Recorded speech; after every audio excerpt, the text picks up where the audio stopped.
Analógové meranie v mikrokontroléri ATtiny 85. Pripravil som si dva vzorové príklady.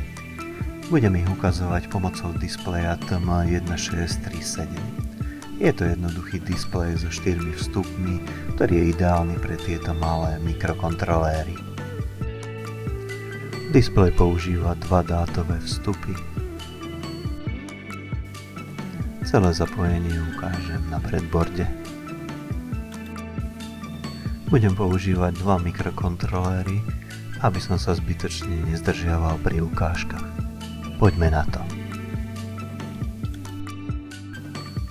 K mikrokontroléru mám pripojený potenciometer, pomocou ktorého simulujem analógové meranie. Výsledok analógového merania sa zobrazuje na displeji.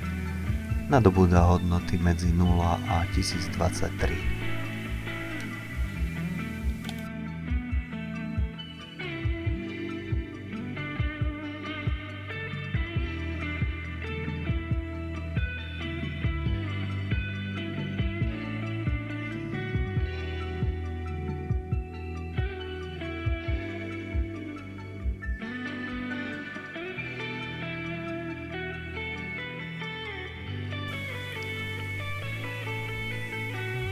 Poďme na druhý príklad. Druhý príklad prevádza namerané hodnoty na napätie a dosahuje hodnoty 0 až 5 V.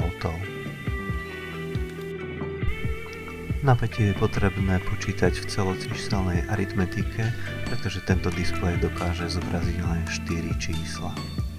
Samotné zobrazenie desatinej bodky je len presne určené na pozícii číslo 2 pri druhom znaku,